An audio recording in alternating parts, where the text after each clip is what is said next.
Nacional de Bombando. Educação Financeira. Que beleza, né? 10ª Semana Bombando, Nacional de bombando. Educação Financeira. Que bom. Vamos lá, então. Hoje, então, nós já estamos na 4ª live aqui no perfil, né, de educação financeira. Já passamos aí por... Olha, tem quase 10 colegas aí participando. Isso é muito legal, né? Nessa união que a gente está criando, né? Esse grupo de educadores financeiros e isso está sendo muito bacana. Em cada ano, agregando mais pessoas, agregando mais conhecimento, pessoas diferentes, né? E como a gente sempre fala, a gente não somos concorrentes, somos parceiros com a mesma missão e com o mesmo propósito, né? Mas é isso. Quem ainda não conhece a Ana? Quem é a Ana Pregardia pro pessoal aí? Vamos lá, só para a gente Vamos lá, começar. me apresenta, fala um pouquinho. Vamos lá, Rapidinho, então. para a gente conhecer. Gente, primeiro, boa noite, é um grande prazer estar aqui. Meu nome é Ana Pregardier, eu sou educadora financeira, eu sou escritora, já tenho uma empresa chamada Intus Forma, que trabalha com educação financeira já há 15 anos no mercado. É um prazer e uma honra estar participando da 10ª Semana Nacional de Educação Financeira, sendo que eu participo já desde a primeira Semana Nacional de Educação Financeira, todos os anos participando. Deixa eu te contar uma curiosidade, Diego, que essa eu não sei se você sabe. Vamos lá, deixa eu te contar uma curiosidade. Esse meu livro aqui, tá? Saiu Finanças é Coisa de Criança. Esse livro, eu lancei ele em 2000 e físico, assim, né? Sim. 2016, ele foi lançado na primeira Semana Nacional de Educação Financeira como e-book e gratuito. Essa foi a ação que eu fiz no primeiro ano da Semana Nacional de Educação Financeira. Este livro, gente, ele foi... Eu fiz o livro, eu criei o livro para lançar na Semana Nacional de Educação Financeira, lá na primeira edição. Então, educadora financeira, escritora, mentora de novos escritores, quem tem esse sonho de escrever o seu livro, manda uma mensagem, a gente bate um papo, sem compromisso, na boa. Cada livro tem seu tempo, gente, sem pressão, tranquilinho. E escritora, né? 33 livros escritos, destes 33, 32 de educação financeira, gente. Um de poemas, porque a gente se arrisca também, né? Vamos lá, a vida tem muitas coisas. E é um grande prazer estar aqui. Especialista em formação de hábitos, desenvolvi um método... Justamente, né? Esse é o nosso grande tema da nossa bate-papo, né? E eu acho que está sendo bem legal até os temas da Semana ENEF aqui que a gente está trazendo dentro do perfil, né? O tema central, né, é resiliência financeira. Então já falamos aí sobre investimento, sobre renda extra, sobre a resiliência financeira propriamente dito, né? E hoje então vamos falar sobre tomada de decisão e formação de hábitos, né? Então eu já estava falando um pouquinho sobre a questão da formação de hábitos, né? Eu tive o privilégio de poder conhecer um pouquinho da tua metodologia, do teu método, mas para o pessoal que não conhece, né? E aquela dúvida que eu vi que tu tentou destrinchar ali na tua dissertação, qual que é a diferença de hábito e comportamento? Essa daí é puxada, né? Essa é boa, essa é boa. Não, e tem mais costume, tem mais o costume ainda, né? Nossa, tem mais o costume. Gente, o pessoal que está entrando, antes só um pouquinho, né? O pessoal que está entrando, vamos mandar a live, coraçãozinho, deixem já sua pergunta, seu comentário, que é um bate-papo entre amigos aqui, vocês fazem parte também do nosso grupo. Mas vamos lá então, falar um pouquinho de hábitos. Vamos lá. Hábito, comportamento e costume. Vamos começar com comportamento. Comportamento, vamos pegar pela palavra, tá, gente? Etimologia aqui, lá do latim. Cum, portare. Cum é o mesmo que o sim do grego, de síncrono, sincronia, ou seja, quer dizer junto, ao mesmo tempo. Esse cum tem esse sentido de junto. Portare. Portare é o mesmo do italiano, de portar, levar. Ou seja, um comportamento é como você se leva junto a uma situação. A uma situação, uma pessoa, alguma coisa. Então, ele tem essa... Por isso que quando a gente fala para as crianças, a gente fala para as crianças, tu te comporta na casa da avó. né? Ou seja, quando você quando você se levar junto à casa da avó, né? Haja de forma boa. Então, esse é o comportamento. É como a gente se leva junto a algum determinado tipo de situação.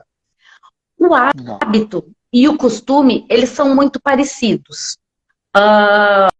O comportamento, ele tem um quê de consciência. Quando a gente fala, e é aí que se diferencia o comportamento do hábito e do costume. O costume é uma função de adaptação. Por exemplo, quando a gente está em algum... A gente se muda ou viaja para algum lugar, a gente diz, não, aqui está frio, mas eu já me acostumei. Ou seja, eu já me adaptei para que o meu corpo não sofra tanto neste local. Estou com o sapato apertado. Eu já me acostumei, ou seja, eu me adaptei para que eu não sinta a dor que o sapato apertado está causando. Então, o costume tem a ver com uma função de adaptação, seja ela física ou psicológica ou emocional. A gente se adapta.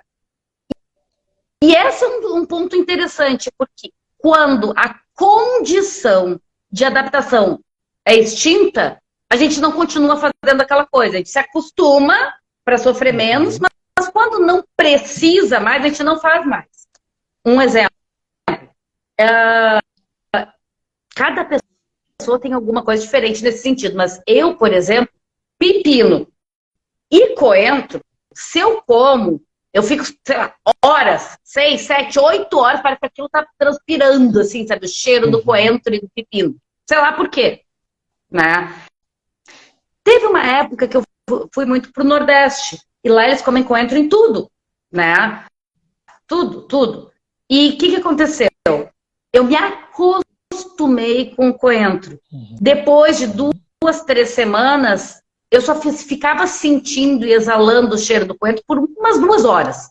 Não era mais um dia inteiro. Adaptação. Voltei para minha casa, eu não como coentro, gente. A condição de necessidade de adaptação se extinguiu. Aí. E o hábito, gente, é uma função do nosso cérebro de economia de atenção. Economia de atenção. O hábito ele é necessário para que a gente possa liberar a atenção do cérebro, a criatividade. Ou seja, a gente aprende alguma coisa, acontece alguma coisa com a gente na primeira vez, a gente aprende e cria dentro do cérebro um traçado mnésico, um caminhozinho neuronal. Os neurônios se ligam e registram essa informação lá dentro do cérebro. A partir dali, quando acontece algo parecido, um start, um gatilho, que tem a mesma tipologia de situação, esse caminhozinho dispara e o cérebro entende que é daquele jeito que resolve. Por isso que o hábito, ele é automático. E quando a gente vê, já foi. Quando a gente vê, já fez. E o nosso cérebro faz isso porque é importante. Se a gente tivesse que ficar pensando como cortar a carne antes de comer, ou como cortar a comida, a gente não ia... Ou como escrever, a gente não ia ter tempo para criar. A criatividade, a atenção ia estar presa no processo. E esse é o grande, como é que é? A beleza e a dor do hábito, né? Porque se é um hábito funcional, nos libera atenção para a criatividade. Se é disfuncional, quando a gente vê, já foi, né? Já era, já gastou. E justamente a gente diz que o cérebro, nós somos preguiçosos por natureza, né? Então tem um psicólogo social que até foi prêmio Nobel, o Richard Taylor, ele diz que nós somos muito mais parecidos com o Homer Simpson do que o Albert Einstein. Então a gente é realmente muito mais propenso a ter aí essa questão do automatismo, e os hábitos eles fazem parte, e é o nosso dia a dia é coberto de hábitos. E isso, desde a hora que a gente acorda até a hora que a gente vai dormir. Dentro dessas pesquisas, né, de psicologia econômica, a gente vê também um outro autor famoso, o Daniel Kahneman, que ele fala que a gente trabalha que a gente toma em torno de 35 mil decisões por dia. imagina se a gente ter que parar e refletir, analisar cada uma da decisão, até escovar os dentes, dirigir ou fazer qualquer outras coisas, seria inviável, né? Seria improvável. Então, a gente tem essa nossa questão do hábito que usa-se dos gatilhos, né? Esses gatilhos do automatismo, de fazer algo de uma forma mais imediata. E aí que entra a questão das finanças, da gente saber utilizar esse conhecimento que todos estão tendo agora para usar aí nossos hábitos de uma forma saudável, né? E aí a gente tem essa questão, né? O que a gente pode trabalhar assim, de hábitos que não são tão saudáveis dentro dessa linha financeira e tentar, né, alterar ou se adaptar ou começar a pensar em fazer essa alteração, né? Que todo mundo sabe que tem que mudar, né, de alguma forma, algo relacionado a essa parte financeira, né? Mas como pensar e começar nesse sentido, né? A grande questão é sempre o como, né? Todo mundo, quando a gente para pensar assim, a gente até sabe. A gente sabe onde a gente erra. A gente sabe o que tem que mudar. Mas como? Como? Sabe que a gente estava agora com o Everton Lopes, que vai estar aqui amanhã? Isso, amanhã está aqui. Amanhã, gente, amanhã, 8 horas, live com o Everton Lopes aqui. Junto também vai estar falando com vocês. Eu estava agora há pouco numa live com ele, da Semana Nacional, e a gente estava falando sobre isso. As pessoas, às vezes, querem fórmulas mágicas, né? Fórmulas mágicas para mudar o seu comportamento. Mude, né?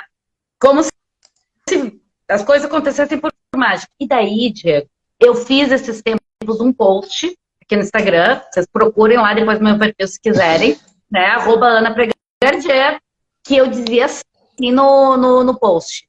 Fórmula mágica para mudar seu comportamento financeiro que você não gosta. A frase não era bem assim, porque era melhor, tá, gente? Vocês entenderam a lógica, né? A ideia era essa. Era tipo fórmula mágica para mudar um comportamento financeiro disfuncional. E a fórmula mágica era a seguinte, Não há fórmula mágica. Oi? Não. Não é a fórmula. Vamos lá. É que nem a definição de sorte, aquela que eu tenho. Depois a gente faz, em outro momento a gente fala. Sim. Vamos lá. Querem uma fórmula mágica, gente? Vamos lá. É essa.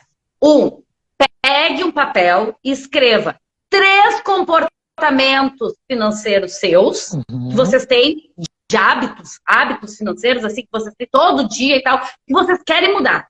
Pega uma folha, escreve 3 hábitos financeiros que você quer mudar. Esse passo 1.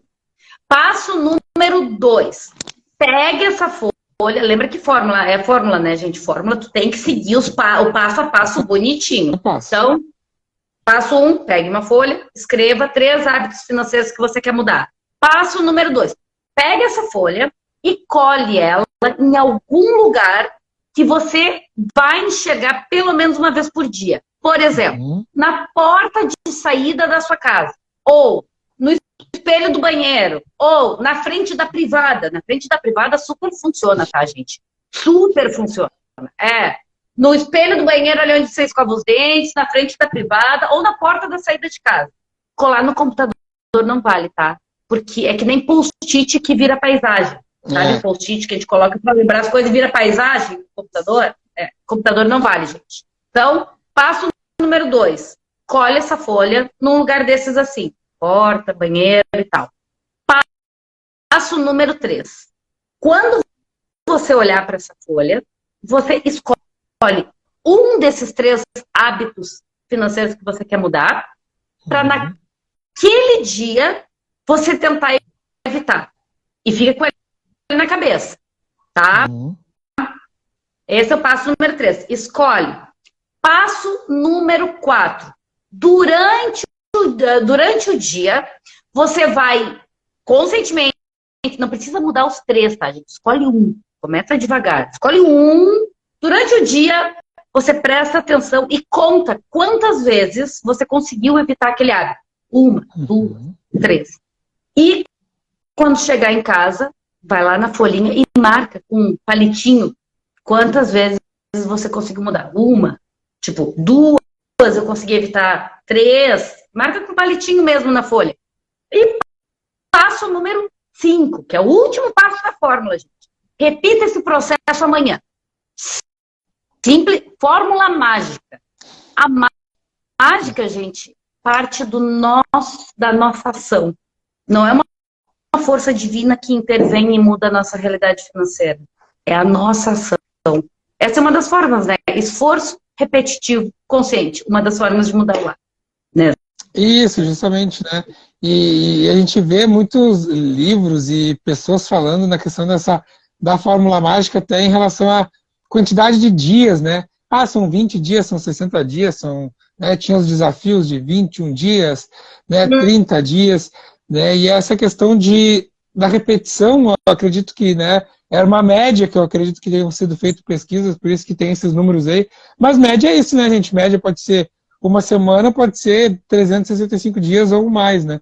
Então é a questão de uma média. E cada um vai ter a sua realidade, cada um vai ter a sua questão e provavelmente também a questão dos seus objetivos, né? Por que você quer fazer essa mudança? Qual foi o gatilho que te fez querer realmente fazer essa alteração na sua vida, né?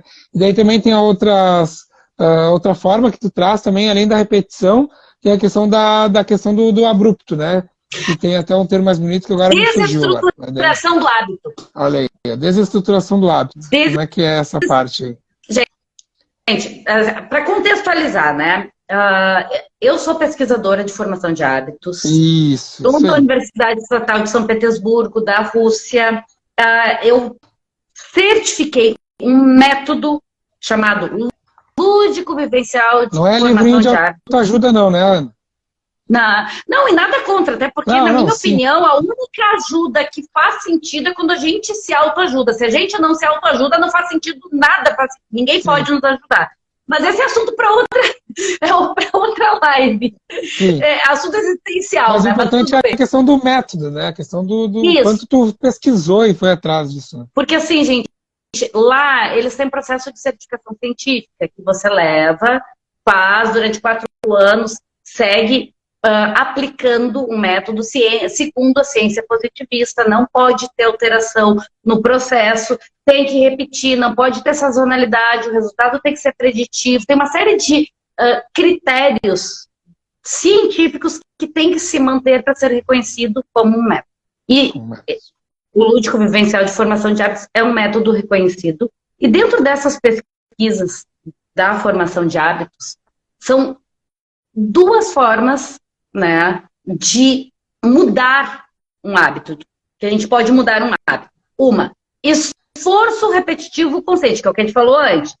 21 dias muda? Depende, gente. Pode ser que sim, pode ser que não. De repente é um hábito que você tem desde os 3 anos de idade, você tem 40 anos, 50 anos, 60 anos, e há 55 anos você repete esse hábito, de repente 21 dias não vai rolar, tá? Então, muita calma nessa hora, que nem o Diego disse. A outra forma de mudar um hábito é desestruturando esse hábito. Como é que a gente desestrutura um hábito? Tem 2 formas. Uma forma,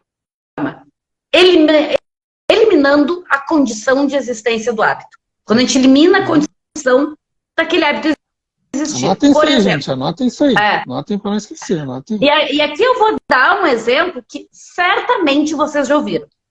Vocês já ouviram alguém falar assim, porque eu tinha um monte de dívida no cartão de crédito e tal, não sei o quê, e daí eu cortei meu cartão de crédito e consegui resolver. É óbvio, né, gente? Eu parei de gastar no cartão de crédito. Óbvio, você não tem mais cartão. Se você eliminou a condição de existência do gasto no cartão, você não tem mais cartão, você não gasta no cartão. Pode ser que você gaste em outra coisa ou não, mas o fato é que você eliminou a condição de existência. Cortou o cartão, você deixou ele em casa. Você deixar em casa, você não vai gastar no cartão. Porque sempre quando eu saio, eu gasto muito. Beleza, gente. Deixa o cartão em casa e leva dinheiro em cash. E de preferência, se for possível, não leve o celular que faz Pix, tá? Porque daí, hoje em dia, já tem mais essa. Né? Porque se você não tem dinheiro, você não gasta. Você elimina a condição de existência. A outra forma de desestruturar um hábito é criar ou passar por uma situação de impacto decisional emocional. Por exemplo, decisional emocional. Daí a pessoa está endividada, está devendo, está isso, está aquilo, tem um monte de problema. E às vezes ela realmente quer mudar, mas não consegue. Às vezes o pessoal diz assim, porque falta força de vontade. Gente, nem sempre. Às vezes, a pessoa quer de verdade mudar. Ela quer, é real. Só que lembrem que o hábito é um caminho neuronal, é um traçado minésico, ou seja, neurônios de verdade se conectaram e criaram um traçado, um caminho dentro do seu cérebro. Que você está passando por aquele caminho há 60 anos, há 50 anos, há 30 anos. Ou seja, é um caminho neuronal extremamente estruturado. E às vezes, só vontade não quebra, não desestrutura esse caminho. Às vezes não consegue. Então, é meio injusto. Tudo bem que tem gente que não faz porque falta vontade mesmo. Não estou eximindo todo mundo. Mas é muito injusto dizer que todo mundo que não consegue mudar é só porque não tem força de vontade. Porque existe uma condição neurológica também. Não é só isso. Então, tem que ter um pouco de cuidado.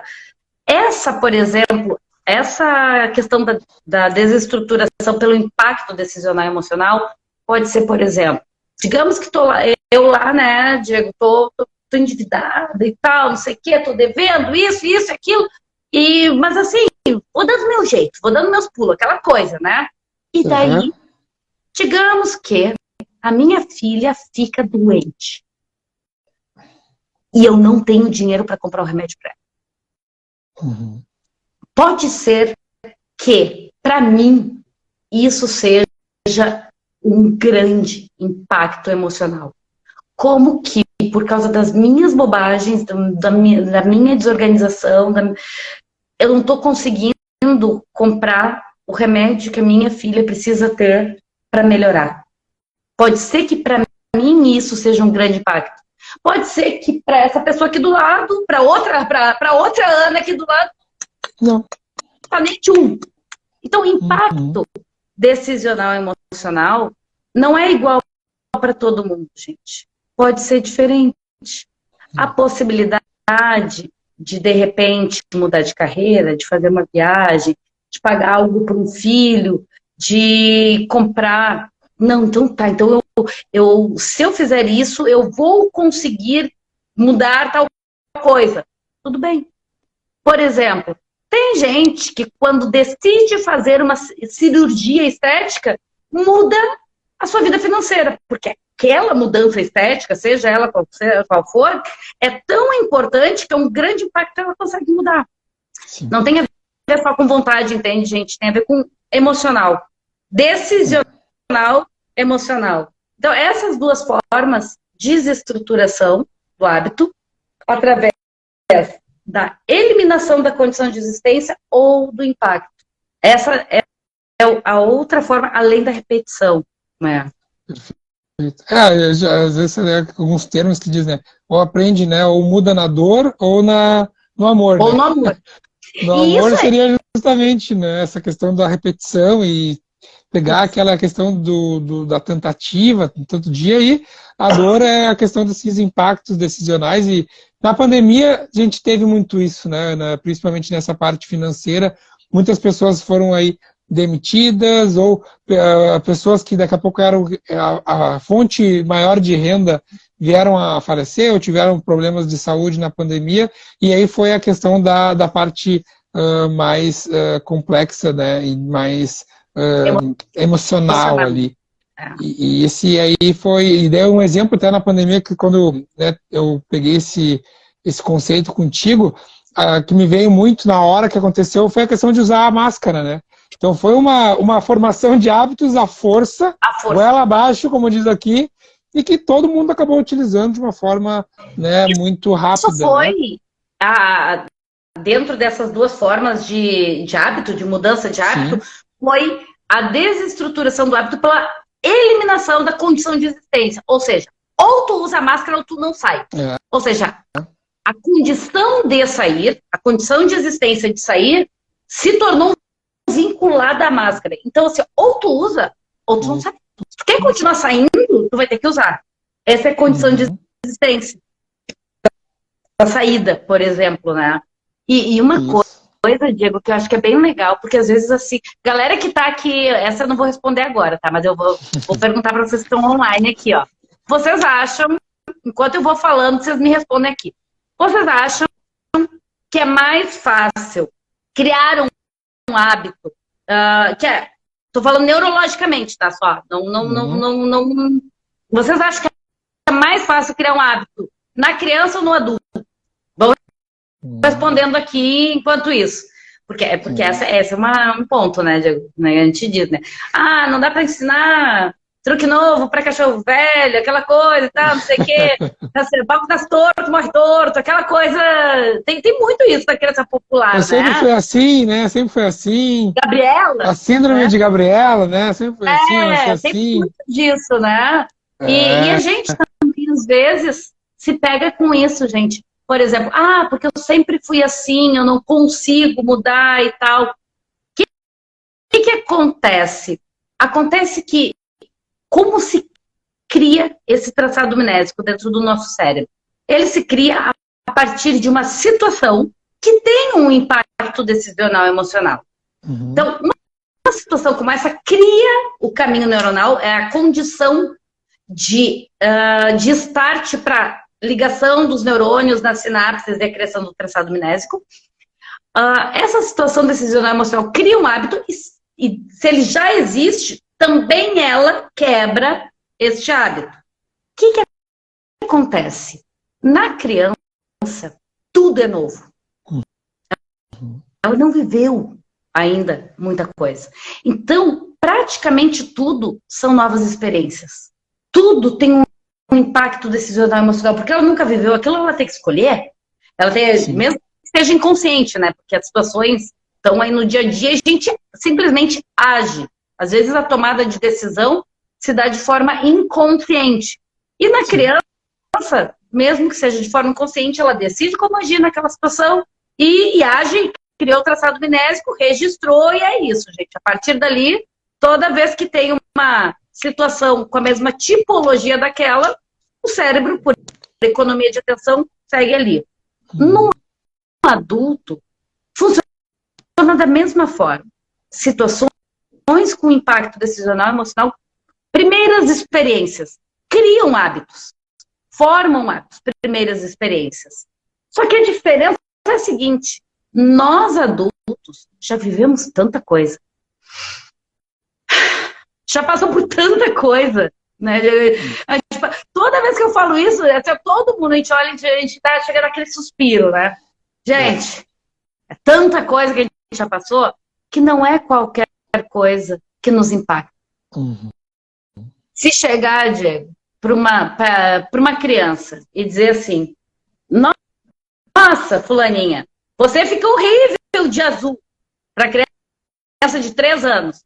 Nossa, a criança vai sair chorando, nunca mais na vida usa azul e nem sabe por quê, né? Sei lá, porque você fica horrível com o cabelo pro lado, nunca mais uso o cabelo para esse lado e nem sei por quê, porque eu acho que eu gosto de usar pro outro lado. Enfim, registra, né? Se alguém chegar pra Ana aqui, 42 anos, e dizer assim, nossa, Ana, você fica horrível de azul, vou dizer assim, legal, você não paga minhas contas. Aqui, ó, benção, eu vou continuar usando azul. Ou seja, uma mesma, você não, fica horrível esse cabelo para esse lado. Joinha, não olha, então, sabe? Não paga minhas contas, estou de boa. O que acontece, gente? Nós adultos já passamos por muita coisa. E esses caminhos já foram construídos. Por isso que é mais difícil a gente criar novos hábitos e tudo mais, por uma questão de que não é nada. Não é muita coisa que nos impacta de forma decisional e emocional. Sim. Mas, tanto para criar novos hábitos, quanto para mudar os hábitos, né, quebrar o caminho e criar um novo, também podem ter situações de impacto decisional e emocional boas. Por exemplo, quando você casa, quando você tem um filho, quantas pessoas você já ouviu falar assim, quando eu tive meu primeiro filho, eu mudei. Gente, são situações boas que também nos mudam. Quando você se forma pela primeira vez, quando você se forma, se casa, tem seu filho, quando você se separa, A primeira vez, né, gente? Quando casa, separa, a primeira vez. Porque a segunda, terceira, quarta, quinta, sexta, vem tudo na esteira do traçado minésico da primeira. Então, tem que ter muito cuidado. Cuidado da repetição dos padrões aqui. Né? Então, para nós adultos, dá também, além da repetição e da eliminação da condição de existência, do hábito, a gente também pode aproveitar situações que a gente já sabe que vai passar. Se você vai ter seu primeiro filho, tanto faz papai ou mamãe aqui, é uma situação que vai mudar. Você vai mudar. A questão é, a condição de criação de traçado minésico, ela está dada. Depende de como você vai agir. Então, se você já sabe que a condição está dada, escolha agir de uma forma funcional. Mudou, da segunda vez em diante dói menos, exatamente, já. É porque assim, o caminho está construído, gente. Vai na esteira, segue. Então, assim, ó, se você vai mudar de emprego, quando você sabe que vai mudar de emprego, respira, se prepara, pensa as coisas que você quer mudar e quando começar, já no primeiro dia, começa a fazer daquela forma que você quer fazer um hábito funcional. Porque a mudança vai te ajudar. Vai se mudar de casa. Faz uma lista de coisas que você quer mudar, inclusive na sua vida financeira. Porque a condição de mudança, de quebra dos traçados minésicos está dada. E quando houver a mudança, de forma consciente, tome uma decisão consciente, aproveitando o momento de que tem as condições da criação desse traçado minésico. Claro, isso funciona se você não se muda a cada 6 meses, 1 ano, ou se você não muda de emprego a cada 6 meses, 1 ano, tá, gente? Porque se você muda de 6 meses... E eu não tô dizendo que é ruim ou bom, tá? Tá tudo bem. Eu adoro me mudar também. Mas, por exemplo, pra mim me mudar já não muda meus hábitos, entendeu? Porque eu adoro me mudar. Então... Cada pessoa é diferente. Não é porque uma mudança vai funcionar para mim, para o Diego e para todos vocês. Para mim, de repente não funciona. De repente para o Diego funciona, de repente não funciona. De repente funciona para o Jarbas, para a Rosane aqui, para a Mara, enfim. A gente só tem que pensar quais são essas situações que vão dar esse impacto, que são novidade. Isso nos ajuda a mudar hábitos através da tomada de decisão. Que, afinal de contas, é o nosso tema aqui, não é? Nosso tema aqui? Justamente. A gente vê também, né, o quanto a gente acaba sendo imposto pela sociedade também e por as gerações, né? Muitos padrões vão se repetindo e as pessoas acabam tendo, né, esses hábitos estão sempre em voga, né? A gente não consegue mudar até entre as gerações. E isso realmente acontece muito da sociedade. A gente vê também que até a questão do nosso imediatismo, de querer tudo para ontem, para agora. E a gente tem que ter esse olhar também e tentar mudar isso conosco e com também as novas gerações, com as crianças e com os jovens, porque essa tendência do imediatismo, né, e pelo que eu estudo, e tu com certeza estuda muito sobre isso, essa questão que vem até da nossa parte dos ancestrais, né, desde a época ali dos Sapiens lá, que até tem no livro do Harari, o Sapiens fala sobre isso, porque quando nós éramos aí, né, homens das cavernas, nós não saberíamos se iam estar vivos no outro dia, porque poderia vir um leão, um animal selvagem e te eliminar naquele momento, né? E hoje a gente já não tem mais tanto esse risco. Né? Mas a gente ainda escuta, né, frases, né, Ana, que as pessoas vão gastar e diga assim, mas e se eu morrer amanhã, eu vou gastar mesmo. Né? Pois então, daí a gente acaba tendo esses comportamentos até trazendo da época das cavernas por essas questões, às vezes até... Oi? Repetição, né? De geração para geração que a gente vai trazendo. E para quebrar esses padrões, para mudar isso, é muito difícil, e daí eu sempre digo, né, a gente, na última live que a gente falou, eu falei, estou sempre repetindo essa frase, que é o trabalho formiguinha, né, que a gente talvez, isso que a gente está fazendo aqui, talvez não vai surgir tanto efeito quando a gente imagina, mas a gente está falando para o Jarbas, para a Mari que entrou agora, para o pessoal que está entrando, eles vão daqui a pouco falar com seus filhos, os seus filhos vão captar alguma coisa, daqui a pouco eles vão passar para os filhos deles, e aí vai começar a mudar a cultura. E a gente talvez não vai ver, mas a gente vai possivelmente deixar um legado nessa questão da mudança geracional. Mas a gente precisa começar agora, né? Precisamos aí, nós, o pessoal que está assistindo a nossa live, né, identificar dentro dos seus padrões, dos seus hábitos, e começar a tomar a decisão, começar a agir, começar a mudar a partir de agora. Né? Porque eu sempre disse, não adianta eu chegar, assistiu lá, legal, bacana, gostei do que a Ana falou, desligar e voltar e fazer tudo da mesma forma. Tem que tomar atitude, tomar ação, né?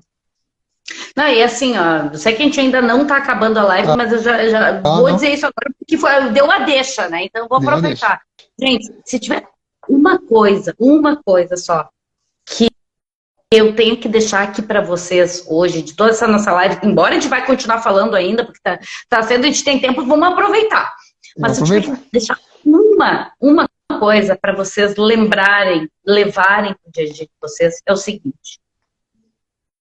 Eu sei que novas experiências, momentos como esses de impacto decisional emocional, não acontecem toda hora.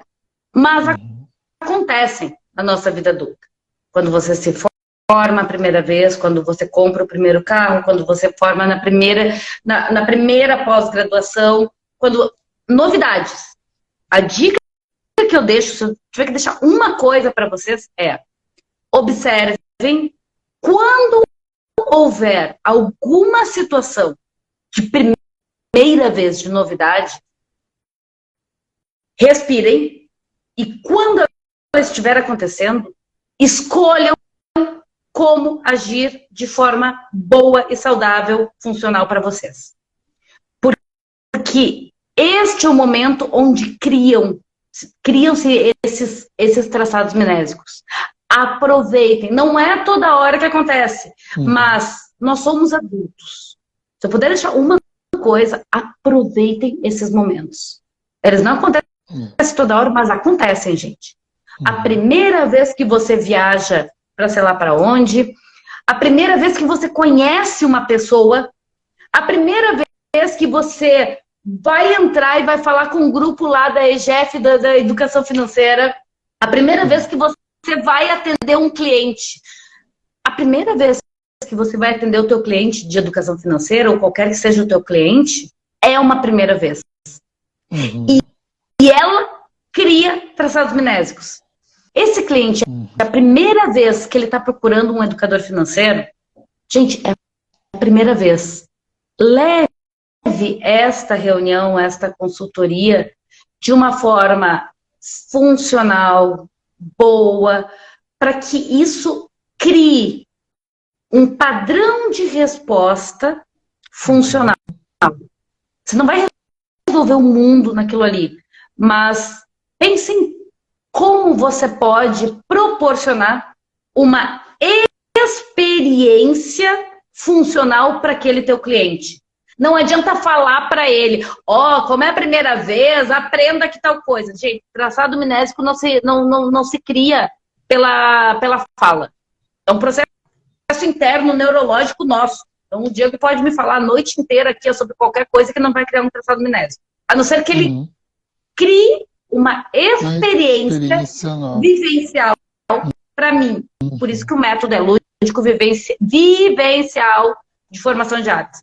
Se eu não vivenciar isso, não cria. Então, vamos supor, vocês atendem clientes, de repente. Nesse primeiro atendimento, cria uma experiência. Uma experiência que traga um resultado funcional. É isso que se eu puder deixar uma coisa de todo esse nosso papo de tomada de decisão e formação de hábitos, aproveitem as primeiras experiências. Elas dão condições para a criação de hábitos.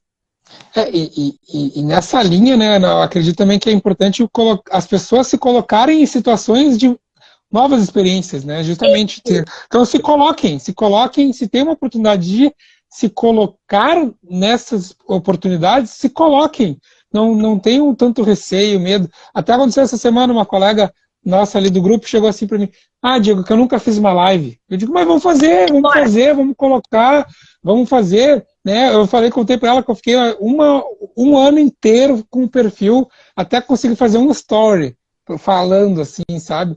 Então a gente precisa quebrar essa barreira e se experimentar, né? E não só, a ideia aqui a gente pode, né, falando da parte de finanças, se experimente a organizar suas finanças, a fazer uma tabela, uma planilha, um Excel que seja, ou anotar no caderninho.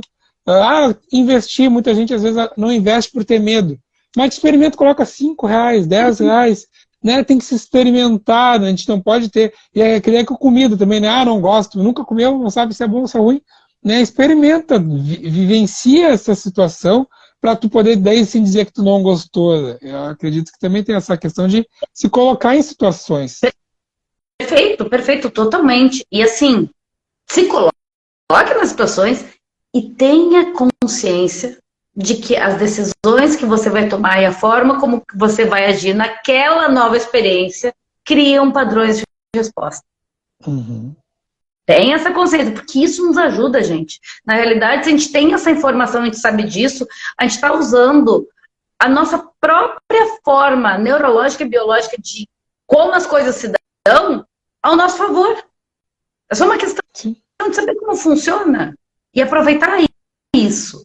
Tá? Não é mágica, né, gente? As coisas não são mágicas. O caminho neuronal, ele é criado, sim. Quando tiver a mesma tipologia de situação, mesmo gatilho, vai disparar aquele caminho? Sim. Vai te obrigar a agir daquele jeito? Não. É como se fosse passar pelo meio do mato. No meio do mato, sabe? Enfim, a primeira vez que você passa, você abriu o caminho com um facão. O mato está fechado. Você abriu com o facão. A segunda vez, a estrada não está aberta ainda, gente. Mas é mais fácil por aqui que você abriu com o caminho com o facão do que por aqui que nunca foi passado. Daí você passou aqui por esse caminho aqui que você abriu com o facão. 30 anos, já tem uma estrada, um banquinho ali. Esse é o seu traçado minético de 30 anos, entendeu? A chance de você abrir um outro caminho da repetição, que isso é repetição, né, gente? Sim. Esforço repetitivo consciente, 21 dias. Você chega na frente do caminho, você olha para o caminho que está aberto há 30 anos, você respira e diz, não, eu não vou por esse caminho. Você olha para o outro lado, pega o facão, abre e vai lá. Segunda vez que aconteceu, segundo dia, né? 21 dias. 2 dias, dia 2. Chega na frente daquele negócio, olha para o caminho aberto e diz, não, eu vou pelo outro. Ele já está melhorzinho e você vai... Ou seja, o que é isso? Exercício e atrofia. Por exercício, você abre mais, reforça, estrutura um novo traçado minésico e por desuso, atrofia um traçado minésico anterior. 21 dias é suficiente para atrofiar esse traçado minésico? Depende, gente. Quantas vezes você passou por esse caminho? Se você já abriu, asfaltou, botou banco, luz. E claro, a gente está falando de hábitos financeiros e daí também isso vai para a parte até de vícios, né, muitas vezes, e acho que para quem pegou a ideia, pegou a visão, né, desse raciocínio, é justamente a mesma questão, né, se tu está 30 anos utilizando daquela substância que te prejudica e tal, mas tu vai forçar todos os dias, e daí que o pessoal diz, né, é menos um dia, é mais um dia, né, e é justamente nessa linha, porque é muito difícil, e na parte financeira também, né. É a mesma coisa, e um exemplo disso, pegando os vícios, né, e sem nenhuma questão nem de apologia, nem de recriminação, nada, mas é só um exemplo. Por exemplo, tem pessoas que quando querem parar de fumar usam o adesivo, aquele de nicotina. E para algumas pessoas funciona. Elas começam a usar o adesivo e daí aquilo segura a vontade delas e funciona, elas conseguem deixar de fumar. Tem pessoas que usam o adesivo e não funciona. Não é que a química do adesivo não funciona para ela. É porque o problema dela não é o vício da substância, é o hábito de fumar. É o hábito de ter aquela ação do fumar. Porque se É o caminho, fosse aquele caminho, né, que já está construído. Se fosse químico, para quem o vício é químico, aquilo ali, ele vai repor, ele vai soltando, ou seja, ele vai pouco a pouco ajudando. E aqui, gente, eu acho que vale, Diego, uma contextualização interessante. O traçado amnésico, o padrão, o hábito, ele se cria a partir de tipologias de situação. E isso é um ponto bem interessante, porque tem muitas pessoas que falam sobre gatilho e às vezes entendem gatilho como uma coisa ou algo específico. O que dispara esses padrões de hábitos de ação, esses hábitos que a gente tem, são tipologias de situação. Vou dar um exemplo. De um hábito construído, por exemplo, há 30, 40, 50 anos, tá? Daí, a criaturinha lá, a criança, tem 4 anos de idade e ganhou uma cesta de Páscoa. Uma cesta de Páscoa, cheia de docinho. Tanto faz se é chocolate, se é ovinho de galinha com amendoim dentro, não interessa, gente. Ganhou uma cesta cheia de docinho. A criança lá, 4 anos de idade, tá? Ela ganhou a cesta. Daí, ela tá ali com aquela cesta maravilhosa e dali um pouquinho chega os priminhos, os vizinhos, os irmãos, não sei quem, que já comeram os doces deles e vem atacar a cesta da criança. Daí a criança, de forma inconsciente, lembra que a gente falou da tomada de decisão inconsciente, tá? Impacto decisional, emocional e tomada de decisão inconsciente. A criança, daquelas crianças tudo vindo comer, ela pode reagir de várias formas. Ela pode sair chorando e pedir ajuda para a mãe, para o pai, para alguém, e deixar a cesta ali, e daí todo mundo comeu, e quando a mãe e o pai chegou, já comeram tudo. Pode ser que a criança pegue a cesta, saia correndo e se esconda a cesta. Pode ser que a criança comece a comer e enfiar tudo dentro da boca para comer antes que eles cheguem. Tá? Ela vai fazer alguma coisa. Pode ser que ela faça todo mundo parar. Com 4 anos é pouco provável isso, tá, gente? Mas ela faça todo mundo parar e ela diga, não, esse é meio pouco provável, mas, enfim, vai saber. O fato é, o que essa situação faz?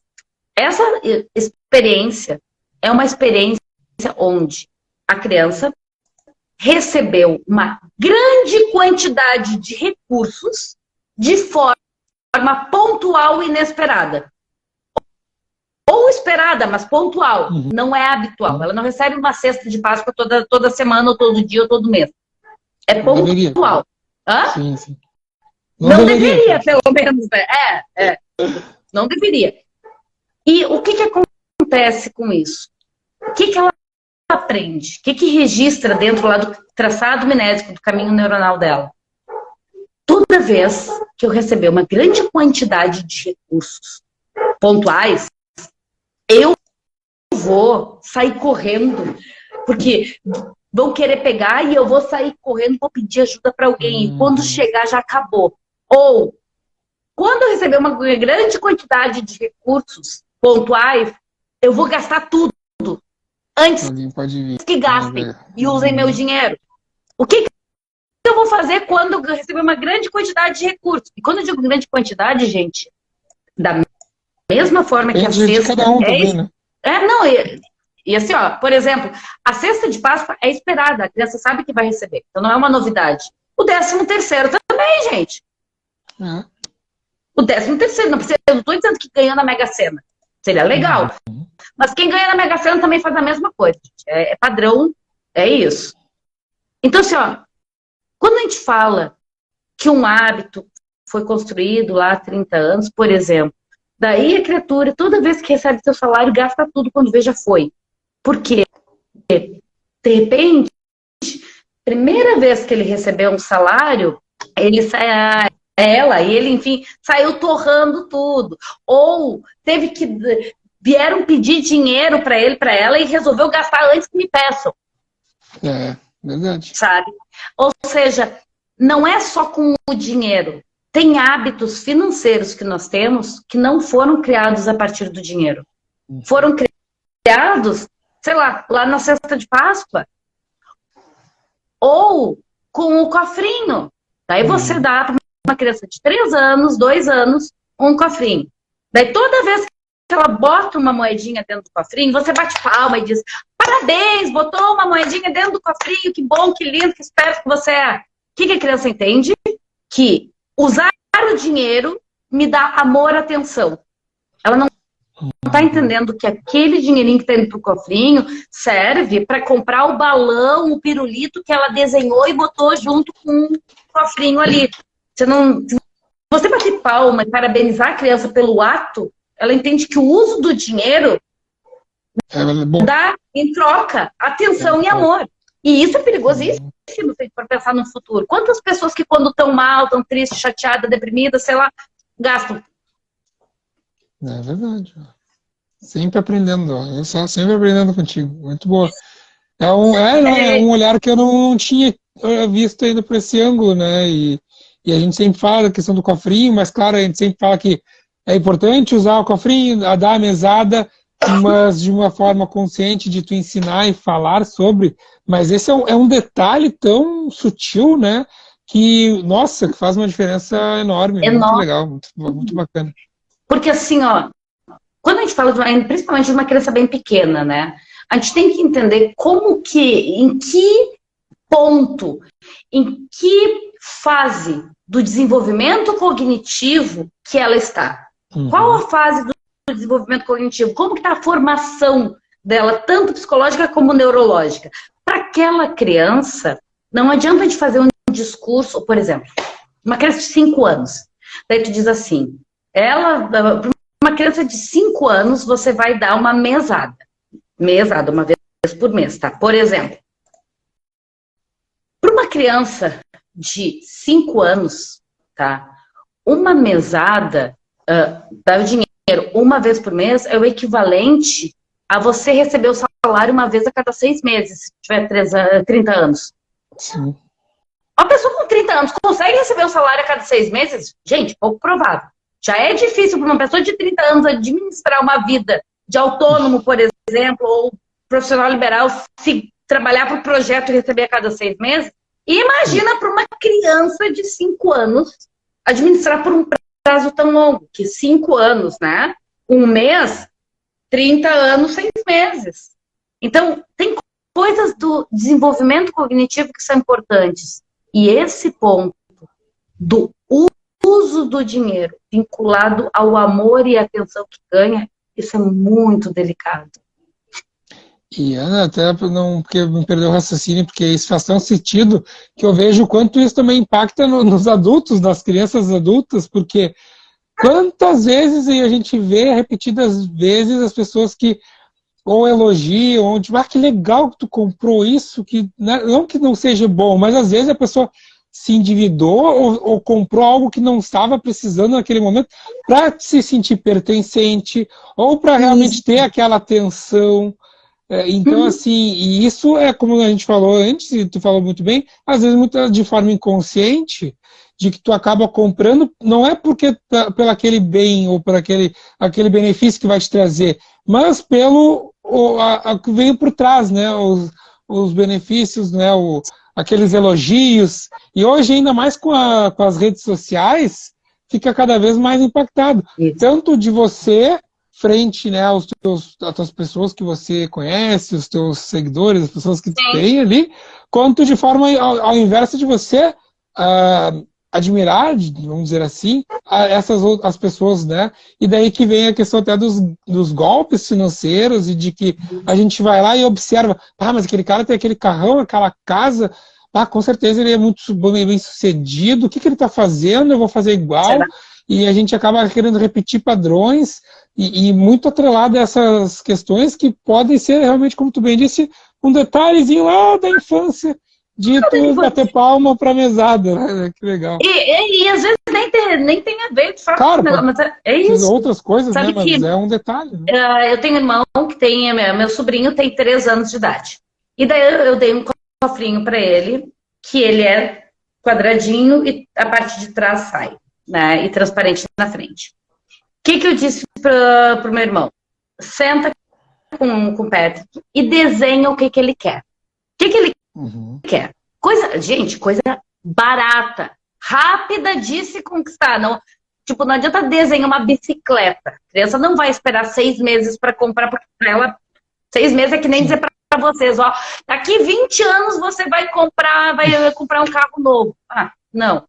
E, tipo, é tão longe que a gente perde a motivação. Então, para criança, desenha com a criança. Cola no cofrinho. Cola no cofrinho. Ou bota embaixo do cofrinho, bota o cofrinho em cima, se vocês tiverem um cofrinho. Desenha o que ela quer comprar e coloca o cofrinho ali. E toda vez que a criança colocar uma moedinha, fala para a criança, ah, que bom, então agora a gente está mais perto de conseguir comprar e conseguir conquistar esse teu sonho, esse teu objetivo, de comprar um balão, de comprar um pirulito que você tanto quer. Reforça o processo e o planejamento, e aqui a gente está falando de forma adulta, tá? O planejamento para conquistar um objetivo. Porque quando a criança desenha o que ela quer, ela coloca o dinheiro no cofrinho e você diz, agora você está mais perto de conseguir comprar o seu balão. Vamos juntar mais umas moedinhas que você vai conseguir comprar seu balão. Quando tiver moedinha suficiente, pega as moedinhas, pega o desenho e troca pelo balão. O que é isso, gente? O desenho é a nossa planilha. O desenho é o nosso plano de negócios. O desenho é o nosso propósito de futuro escrito num contrato contigo mesmo que você fez naquela consultoria que você pagou uma fortuna. Porque funciona. É a mesma coisa esse desenho para criança. E daí, falar sobre essa moedinha que está mais perto de conquistar aquele objetivo, a gente está falando de processo e planejamento para atingir um objetivo, uma meta. Ou seja, a criança quando crescer, é tão natural para ela que primeiro ela vai visualizar e entender onde ela quer chegar e depois ela vai fazer aqueles passos que ela vai conseguir comprar um balão, que é natural. Pensar o que ela quer, fazer um plano e atuar. É uma construção lógica. Vocês estão construindo esse hábito de planejamento e execução. Diferente de bater palma só porque ela botou o dinheiro no cofre. Só botar o dinheiro no cofre não resolve, gente. A criança vai repetir. Ela vai juntar muito dinheiro se vocês baterem palma. Por quê? Porque ela está ganhando amor e atenção. Sim. Ela vai repetir, vai parecer que é educação financeira, mas é só uma repetição de um comportamento para ganhar. Por exemplo, daí, claro que podem ter super gênios, tá, gente? Existem super gênios. Mas daí tem lá a criança de 5, 6 anos falando de criptomoedas. Gente, criança de 5, 6 anos não tem desenvolvimento cognitivo, tá? A gente tá falando de teoria da educação, tá? Pedagogia, Piaget, tá? Lá na teoria da educação. A criança de 5, 6 anos não tem ainda, não está na fase de desenvolvimento cognitivo que entenda a abstração de número negativo e positivo, ou de um cartão de débito, ou de criptomoeda. Ai, mas ele entende tudo e fala, claro, eles são ótimos de memória.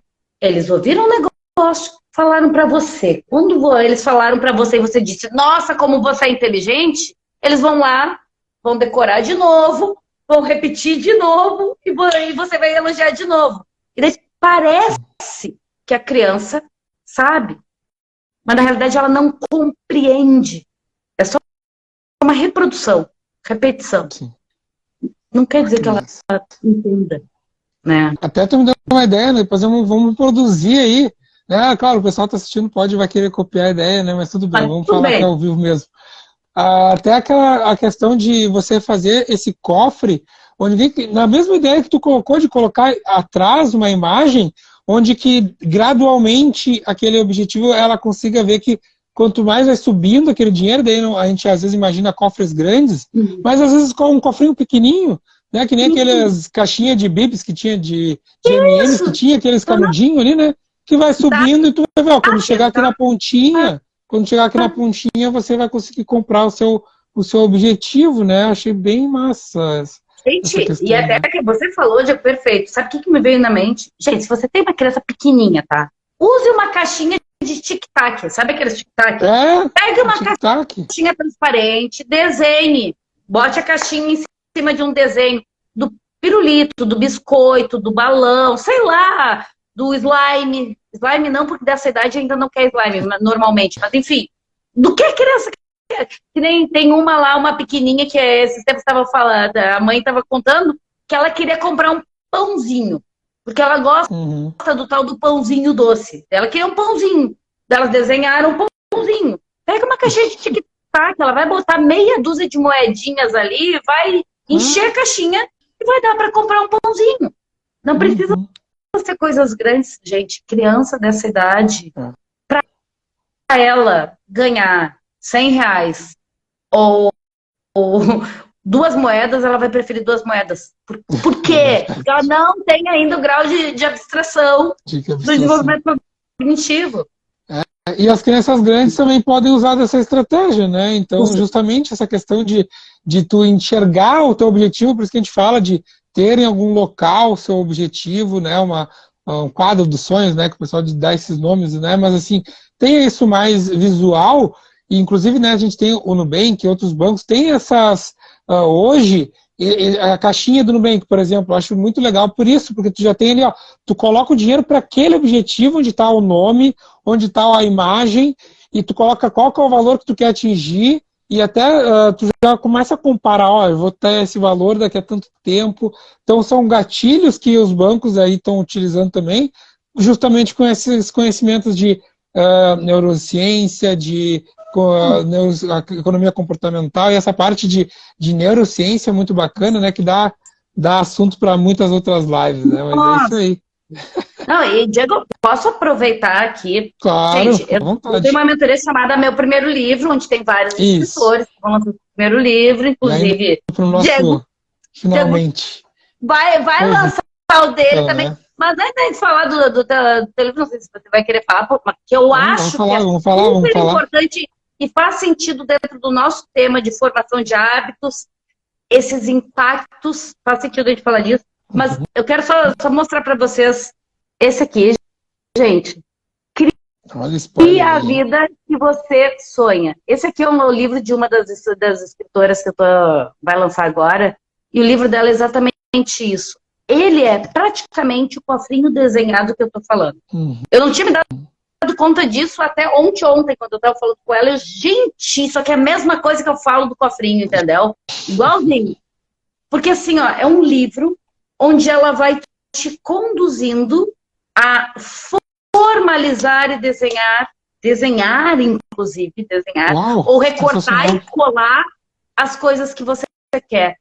E, gente, parece coisa de criança, às vezes, mas não é. Negativo. Nossa, eu vejo, né, eu trabalho também, a gente trabalha com jovens sobre esse assunto, educação financeira, e eu pergunto, às vezes, para jovens de 13, 14, 15 anos, qual que é o seu sonho? E eles já têm dificuldades, já não conseguem mais sonhar, justamente por essa rigidez, por essas coisas que a gente está vivendo na sociedade, está tudo muito, né, muito objetivo, a gente deixa de sonhar, né? Então, olha, muito legal esse livro, já vou deixar na minha lista aqui para comprar dos nossos colegas, né, da mentoria. Tá na lista já. Ó, aqui da Me Conta em Tua Conta, comentando aqui, faz o quadro de sonhos até hoje e funciona. Gente, funciona. Claro que funciona. Não é só o desenho do cofrinho para criança de 3 anos. Funciona, gente. Funciona mesmo, sabe? Não tenham vergonha ou preconceito de experimentar as ferramentas. Experimentem, gente. Não tenham preconceito. Experimentem. Pode ser que para você funcione ou não funcione, mas é que nem o Diego falou. Não gosto, nunca comi, mas não gosto. Gente, experimente. Experimente as ferramentas. Ai, mas é coisa de criança ficar desenhando. Mas você já tentou para ver se funciona? Tenta. Tenta de forma séria. Tenta mesmo, sabe? De coração aberto. Né? E aí já aproveito para, por exemplo, falar. Posso dar spoiler, Diego? Claro, à vontade. Posso mesmo? Tá. Não, vou dar spoiler, gente. Vou aproveitar que é final de live já. Ó, só para quem ficou até o final, então, spoiler aqui. Não, porque eu quero trazer um pouco do teu livro. Diego lança um livro agora no meio do ano, provavelmente primeira semaninha de agosto, mais ou menos por ali. Ele vai falar depois para vocês, tá? E quer contar o título do livro, pessoal? Não. Qual que é o título? Não, vamos contar. O título é aquela pergunta que eu e todos os outros educadores financeiros devem receber na sua caixinha do inbox quase que todo dia, né? Qual que é o melhor investimento? E daí aquela pergunta que todo mundo fala, né, é o depende. Daí depende de infinitas possibilidades, né? E, gente, esse livro... ele não está aqui porque eu já mandei pro André para ser leitor teste do livro. Gente, esse livro do Diego, qual o melhor investimento? Hashtag depende. Ele é um livro-jogo, tá? Um livro multiverso. O que é um livro-jogo, um livro multiverso? É um livro que não tem capítulos, ele tem hashtags, e você começa lendo a primeira, e no final da primeira hashtag, o Diego te pergunta, você tal coisa ou tal coisa? Seu objetivo é X, Y, Z. Daí você escolhe. Quando você escolhe, ele te diz, vá para a hashtag 28, vá para a hashtag 115, vá para a hashtag 3. Ele dá, dependendo do que você escolher, ele te manda para uma hashtag diferente. Nessa nova hashtag, você vai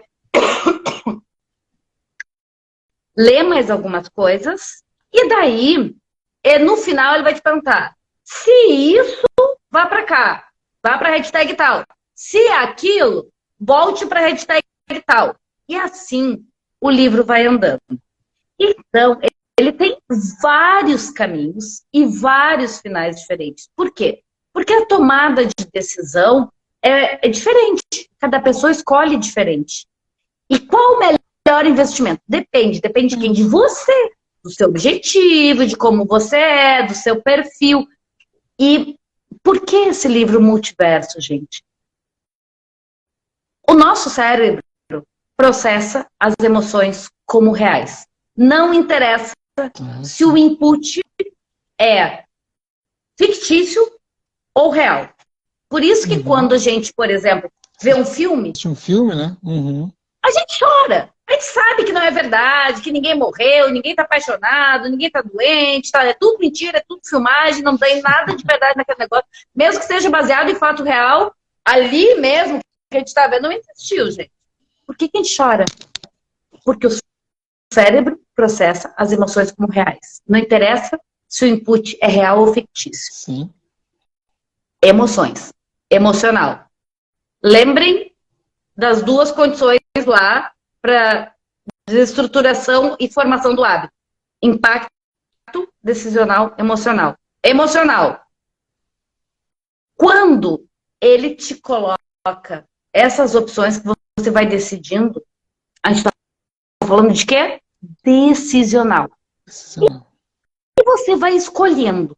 Dependendo do que você vai escolher, você vai ter caminhos finais bons, ruins, meia boca, de sucesso, sei lá, vai ter várias opções, gente, depende, tem muitas coisas ali no meio. Então, esse formato de livro, que é um formato multiverso, é um formato de livro que usa de método científico para tornar um livro funcional à formação de hábitos. Porque ele cria, através do livro, uma situação que dá as condições de impacto decisional e emocional. Ou seja, se você nunca leu um livro assim, nunca ouviu falar e tal, lembra que a gente falou da primeira experiência? É isso, gente. Isso aí. É isso aí. Então, se você nunca leu um livro assim, segue aí o Diego, vai lançar daqui um pouquinho. Fiquem ligados que na pré-venda é mais barato, então... Pré-venda é mais barato, garante já, olha, né? Olha, eu dando spoilers aqui pra galera, né? Pré-venda é mais barato, gente, aproveitem, depois tenta transformar o de prateleira, a Amazon e tal, então aproveitem e pré-venda. Justamente. E é isso, é tomada de decisão, a formação de hábitos e a tomada de decisão são interligados. A gente pode usar um em função do outro, ou ser usado por eles. Sim. Se a gente não presta atenção, não se conhece, não conhece como funciona, quando vê já foi. Quando vê já gastou. E era isso.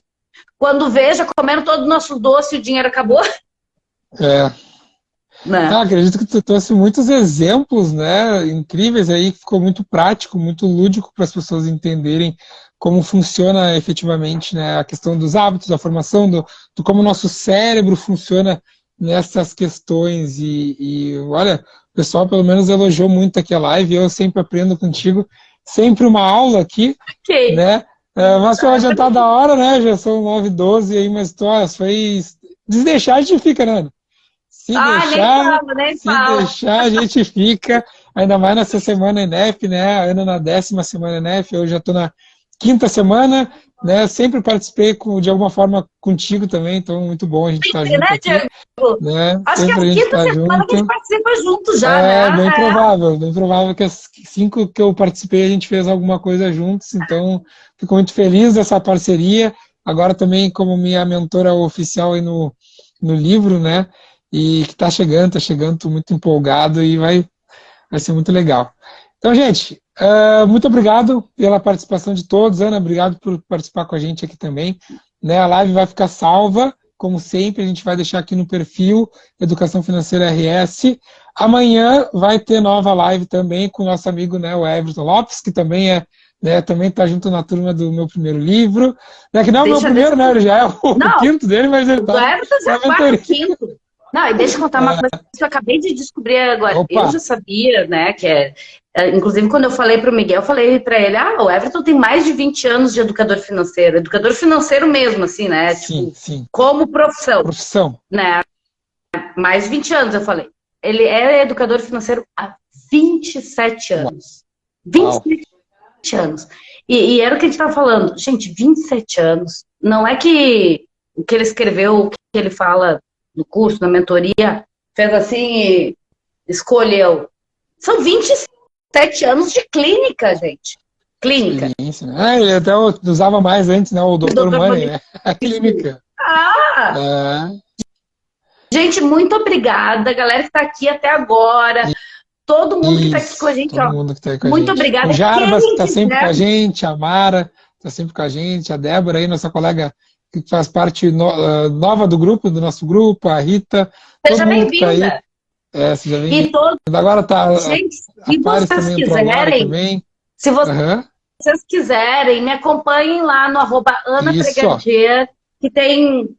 Eu posto um montão de coisa, @AnaPregardier.